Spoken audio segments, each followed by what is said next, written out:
സംസ്ഥാനത്ത് ഭരണവിരുദ്ധ വികാരവും പിണറായി വിരുദ്ധ വികാരവും ശക്തം. ധർമ്മടത്ത് പിണറായിയെ വിറപ്പിക്കാൻ ഷാഫി പറമ്പിലിനെ കളത്തിലിറക്കാൻ UDF, CPM-ലെ അസംതൃപ്തരെ ഒപ്പം നിർത്താൻ പിണറായിയെ വീഴ്ത്തുമെന്ന പ്രചാരണം ശക്തമാക്കാൻ കോൺഗ്രസ്, CPM-ന്റെ പ്രധാന എതിരാളിയാകാൻ BJP നടത്തുന്ന നീക്കങ്ങളെ പ്രതിരോധിക്കാൻ കനഗോലു തന്ത്രം.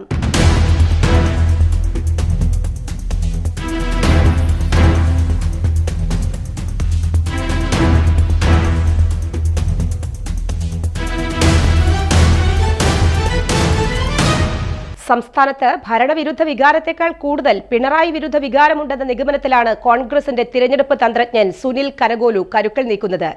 ശബരിമല സ്വർണ്ണക്കൊള്ള ഉൾപ്പെടെ വിവിധ വിഷയങ്ങളിൽ സർക്കാരിനെയും CPM-നെയും പ്രതിക്കൂട്ടിലാക്കും വിധം BJP-യും യുവമോർച്ചയും വലിയ പ്രതിഷേധ പരിപാടികളാണ് ആസൂത്രണം ചെയ്യുന്നത്.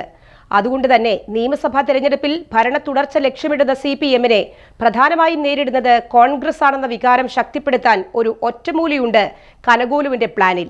മുഖ്യമന്ത്രി പിണറായി വിജയനെ അദ്ദേഹത്തിന്റെ തട്ടകമായ ധർമ്മടത്ത് തന്നെ വിറപ്പിക്കണം. ധർമ്മടത്ത് പിണറായി വിജയനെതിരെ K. സുധാകരനെയോ ഷാഫി പറമ്പിലിനെയോ സ്ഥാനാർത്ഥിയാക്കാനാണ് ആലോചന. കണ്ണൂരിലെ രാഷ്ട്രീയ സമവാക്യങ്ങൾ അറിയാവുന്ന സുധാകരൻ അല്ലെങ്കിൽ യുവജനങ്ങൾക്കിടയിൽ തരംഗമായ ഷാഫി പറമ്പിൽ എത്തുന്നതോടെ മണ്ഡലം സംസ്ഥാന ശ്രദ്ധാകേന്ദ്രമാകും. ഇതോടെ സംസ്ഥാനത്തുടനീളം പിണറായി വിരുദ്ധ പോരാട്ടത്തിന് തിരിതെളിയും.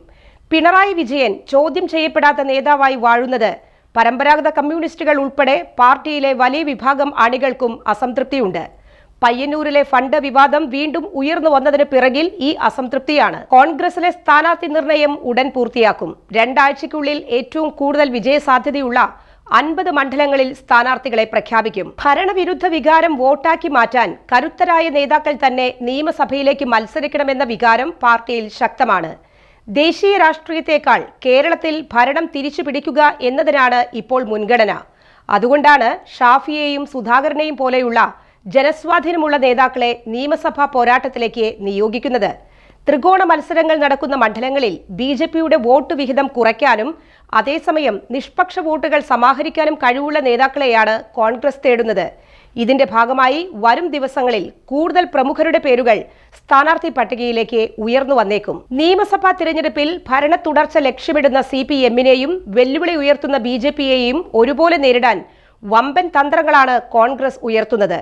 കണ്ണൂരിലെ രാഷ്ട്രീയ സമവാക്യങ്ങൾ കൃത്യമായി അറിയാവുന്ന K. സുധാകരൻ അല്ലെങ്കിൽ യുവജനങ്ങൾക്കിടയിൽ തരംഗമായ ഷാഫി പറമ്പിൽ ധർമ്മടത്ത് മുഖ്യമന്ത്രിയെ നേരിടാൻ എത്തുന്നതോടെ ധർമ്മടം മണ്ഡലം സംസ്ഥാന ശ്രദ്ധാകേന്ദ്രമാകും. നിയമസഭാ തെരഞ്ഞെടുപ്പ് അടുത്തിരിക്കെ KPCC അധ്യക്ഷ പദവി പത്തനംതിട്ട MP ആൻഡ്രൂ ആന്റണിക്ക് കൈമാറാൻ കോൺഗ്രസിൽ നീക്കമുണ്ട്. നിലവിലെ അധ്യക്ഷൻ സണ്ണി ജോസഫ് സ്ഥാനാർത്ഥിയാകുമ്പോൾ വരുന്ന ഒഴിവിലേക്ക് സാമുദായിക സമവാക്യം കൂടി കണക്കിലെടുത്താകും തീരുമാനം. നിയമസഭാ തെരഞ്ഞെടുപ്പിൽ മത്സരിക്കാൻ സണ്ണി ജോസഫ് അധ്യക്ഷ പദവിയിൽ നിന്ന് മാറിയാൽ വർക്കിംഗ് പ്രസിഡന്റുമാരിൽ ഒരാൾക്കു പകരം ചുമതല കൈമാറിയേക്കുമെന്നായിരുന്നു സൂചന. AP അനിൽകുമാറും PC വിഷ്ണുനാഥും വണ്ടൂരിലും കുണ്ടറയിലും വീണ്ടും ജനവിധി തേടുന്ന പശ്ചാത്തലത്തിൽ വർക്കിംഗ് പ്രസിഡന്റുമാരിൽ ഒരാളായ ഷാഫിക്ക് താൽക്കാലിക ചുമതല കൈമാറാനായിരുന്നു ആദ്യഘട്ട ചർച്ചകൾ. എന്നാൽ ന്യൂനപക്ഷ പ്രീണനം കോൺഗ്രസിനെതിരെ ഇടതുപക്ഷം ആയുധമാക്കുന്ന പശ്ചാത്തലത്തിൽ ഈ നീക്കത്തിൽ ദേശീയ നേതൃത്വം പുനരാലോചന നടത്തുകയായിരുന്നു. കേരള കോൺഗ്രസിനെ മുന്നണിയിലെത്തിക്കാനുള്ള നീക്കം പരാജയപ്പെട്ടതോടെയാണ് മധ്യ കേരളത്തിൽ നിന്നുള്ള ക്രൈസ്തവ മുഖമായ ആന്റോയെ പാർട്ടിയുടെ നിർണായക പദവിയിലേക്ക് എത്തിക്കാനുള്ള നീക്കം തുടങ്ങിയത്. സീറോ മലബാർ, മാർത്തോമ സഭ, മറ്റ് ക്രൈസ്തവ സഭകളുമായുള്ള ആൻഡ്രൂ ആന്റണിയുടെ ബന്ധം മധ്യ കേരളത്തിൽ UDF-ന് അനുകൂലമാകുമെന്നാണ് നേതൃത്വത്തിന്റെ കണക്കുകൂട്ടൽ. പത്തനംതിട്ട, കോട്ടയം, ഇടുക്കി, എറണാകുളം തുടങ്ങിയ ജില്ലകളിൽ ക്രൈസ്തവ ന്യൂനപക്ഷങ്ങൾക്കിടയിൽ സ്വാധീനമുണ്ടാക്കാൻ ആൻഡ്രൂ ആന്റണിക്ക് KPCC അധ്യക്ഷ പദവി നൽകുന്നതിലൂടെ സാധിച്ചേക്കുമെന്നും ഹൈക്കമാൻഡ് വിലയിരുത്തുന്നു.